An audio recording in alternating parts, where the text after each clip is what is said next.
उसको कंप्लीट करें ताकि आपको समझ आए। बोलो आमीन। अतमई के पुत्र का नाम योना है और योना को प्रभु ने वचन भेजा कि नीनवा एक बहुत बड़ा शहर है, नगर है, नीनवे को चला जा क्योंकि उसकी बुराई मुझ तक बढ़ गई है। प्रभु अपने दासों को तब खड़ा करता है जब दुनिया में पाप बढ़ जाता है। बोलो आमीन। परमेश्वर तब हमें खड़ा करता है, भेजता है। चमकौर साहिब में लोग यीशु मसीह को नहीं जानते थे जब हमने सेवकाई शुरू की। 10 अक्टूबर को हम चर्च की एनिवर्सरी सेलिब्रेशन करने के लिए जा रहे हैं, 31वीं। मैंने उसका स्लोगन रखा है 31 साल प्रभु दे नाल। बोलो आमीन। हम 10 तारीख को सेलिब्रेट करने के लिए जा रहे हैं। चमकौर साहब में जब हम आए थे तो यहां पर कोई साइकिल होता था रोड के ऊपर, लोग दिखाई नहीं देते थे, बहुत कम गैदरिंग, बहुत कम ट्रैफिक। तो कभी कभी किसी से बात करते थे, भाई तुसी प्रभु ਨੂੰ ਜਾਣਦੇ ਆ? ਕਹਿੰਦੇ ਕਿਹੜਾ ਪ੍ਰਭੂ? ਅਸੀਂ ਕਹਿੰਦੇ ਯਿਸੂ ਮਸੀਹ। अगले पिंड पूछ लो कौन, ਅਸੀਂ नहीं जानते। मतलब वो सोचते सी शायद यीशु मसीह कोई बंदा है, कोई व्यक्ति है, लोग जानते नहीं सी। लेकिन जब हमने यहां पर सेवकाई स्टार्ट की, प्रभु ने बड़े काम किए। 9 मुर्दे इस सेवकाई में जिंदा हो चुके हैं। बोलो आमीन।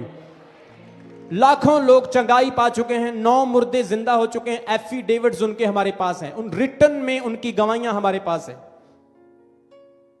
लोग एक लड़की को चंडीगढ़ से गाड़ी में लेकर आ गए, रास्ते में मर गई। पहले ठीक थी, रास्ते में मर गई, सांसें बंद हो गई।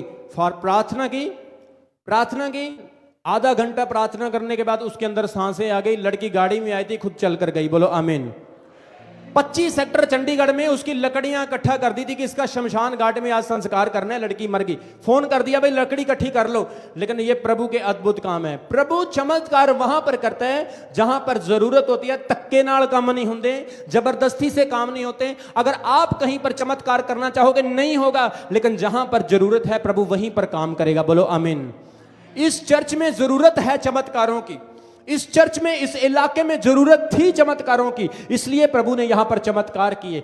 आज जब पाप बढ़ता है, लोग परमेश्वर से दूर होते हैं, तो मेरे प्रियो परमेश्वर अपने बंदों को खड़ा करता है। और वहां पर उसने एक योना नबी को खड़ा किया कि नीनवा की बुराई, यह क्या लिखा है? क्योंकि उसकी बुराई मेरी दृष्टि में क्या होगी है? बढ़ गई है। परंतु योना नबी ने क्या किया? अब योना ने क्या किया? उसने परमेश्वर के सम्मुख से अपना मुंह फेरा और दगा किया, धोखा किया और चोरी चोरी भाग गया। प्रभु ने इसको एक आज्ञा दी। सब बोलो आज्ञा। पीछे वाले सुन रहे हो? पीछे वालों को मेरी आवाज आ रही है? प्रभु ने क्या बोला? आज्ञा दी। लेकिन इसने आज्ञा को पूरा नहीं किया, भाग गया। आज भी बहुत सारे लोगों को जब कुछ बोला जाता है तो लोग कहते हैं मैं नहीं कर सकता, यह काम मुझसे नहीं होगा। लेकिन प्रभु कहता बेटा भाग ले जहां भागना है। अगर तू भागने में एक्सपर्ट है तो मैं पकड़ने में एक्सपर्ट हूं। बोलो आमीन।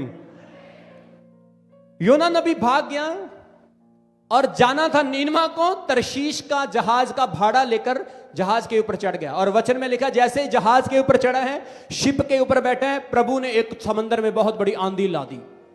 प्रभु ने बहुत बड़ा तूफान खड़ा कर दिया। और जो वहां पर जहाज में रहने वाले मलाह थे, जहाज के कैप्टन्स थे, काम करने वाले थे, वो बड़ी टेंशन में आ गए। यार बात क्या है? ऐसा तूफान हमने अपने जीवन में कभी नहीं देखा।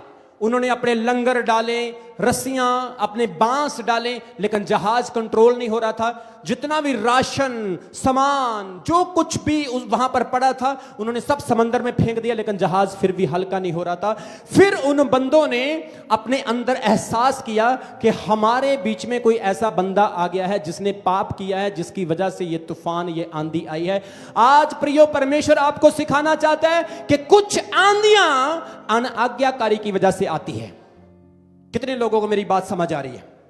आप बात नहीं मानते हो, कहना नहीं मानते हो, इसलिए भी परेशानी आपकी जिंदगी में आती है। मेरे डैडी, मैं बताना चाहता हूं, सबसे पहले मेरे फादर जब सेवकाई में आए, मेरे फादर पहले पुलिस में थे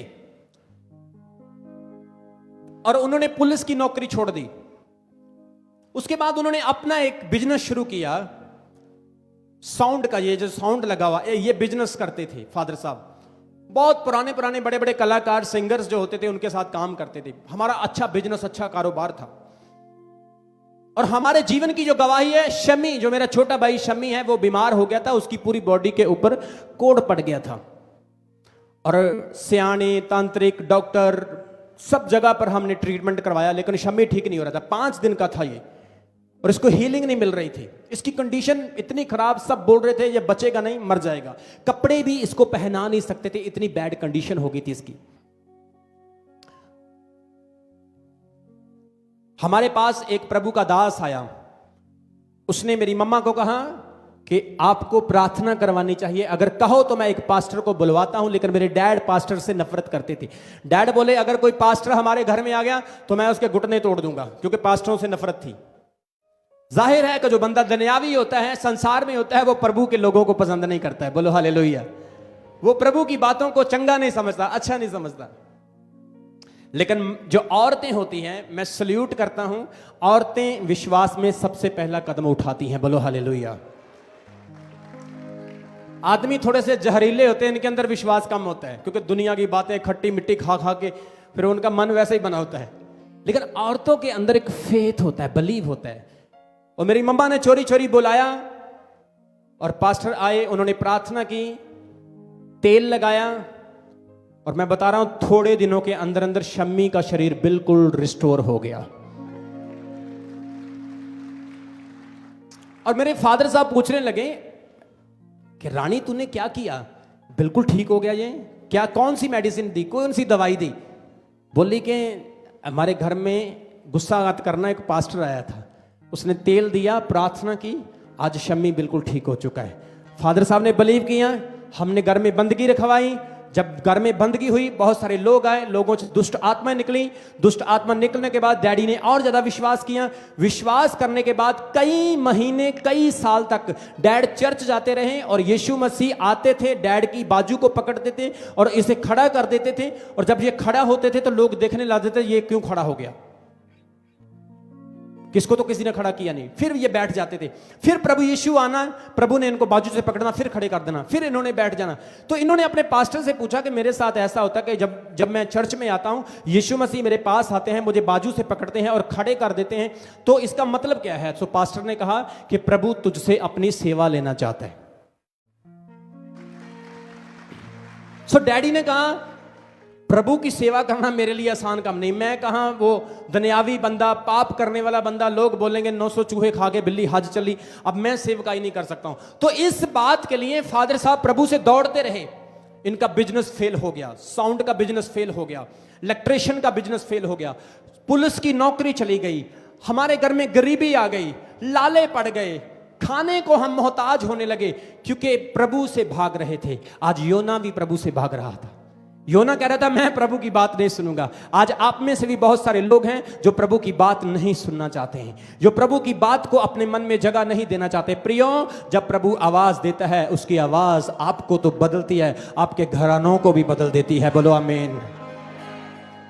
आज अगर मैं इस स्थान पर हूं, मेरे पिता ने मेहनत की और प्रभु की आवाज को सुना। आज अगर आप प्रभु की आवाज को सुन रहे, मेरी प्रोफेसी है, आपके बच्चे, आपके घराने भी परमेश्वर की सेवा करने के लिए जा रहे हैं, यीशु मसीह के नाम में। योना ने प्रभु की आवाज को नकारा। बाइबल कहती है वो जाना तो नीनवा था, लेकिन तरशीश को चला गया।